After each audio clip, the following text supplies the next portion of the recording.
My name is Philip O'Connor and I'm here in Stockholm to talk about the possibility of AC Milan striker Zlatan Ibrahimovic appearing at this stadium here behind me for Stockholm club Hammarby. Now, why would one of the greatest European strikers of the last 2 decades decide to return to his native country when he could possibly play 1 or 2 more seasons abroad in Italy, in Spain, in France, where he's won so many trophies? Well, it's not as strange as it might seem.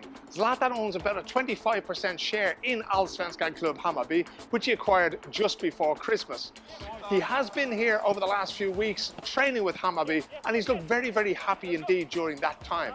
It's well known that his wife and children enjoy living here in the Swedish capital, and he is 38 years old, so there are questions over whether he can still deliver at the highest level of European football.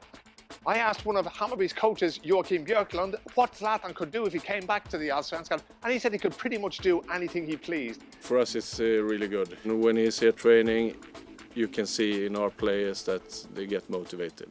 Now, the question remains, why would he do that? Zlatan has earned millions and millions of euros and dollars playing in Europe, playing in the US and the MLS for LA Galaxy. So the wages that he can expect here in Sweden, he probably makes more in 1 year than the entire league combined. So what's the financial incentive for him? It's very, very unlikely that a club like Hammarby would be able to pay the kind of salary that he would be used to.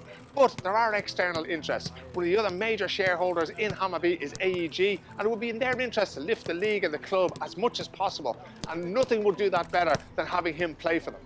There's also a benefit for the league itself. We have to remember that the seasons are being truncated, TV money is at risk, so anything that brings interest to the league would be very, very welcome at this point in time, and nothing would do that like the return of Zlatan Ibrahimovic.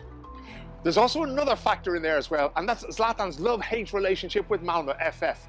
You may remember that Zlatan made his name there before transferring to Ajax in 2001, but since then things have soured somewhat. Last October, a statue in his honour was unveiled at Malmö Stadion. The problem being that a couple of months later, when his ownership stake in rival club Hammarby was revealed, his statue was vandalised repeatedly to the point where it had to be taken down. He reckons that he has generated an awful lot of revenue for Malmö FF and that he should be treated with a little more respect down here. Now, questions could be asked over whether it was a good idea to buy a stake in a rival club when you are so linked to and so much a part of the history of Malmö FF, but that's a question for another day. One thing is for certain, Zlatan was not at all happy that his statue was vandalised, and he hasn't at all been happy about how his memory and how his legacy has been treated by that club. And nothing would give a winner like Zlatan Ibrahimovic greater satisfaction than to sign for the club that plays its home games here at the Tele2 Arena behind me, and to really put it up to Malmö as title rivals and maybe take the second league title victory, only the second league title victory in the club's history, at the expense of Malmö FF.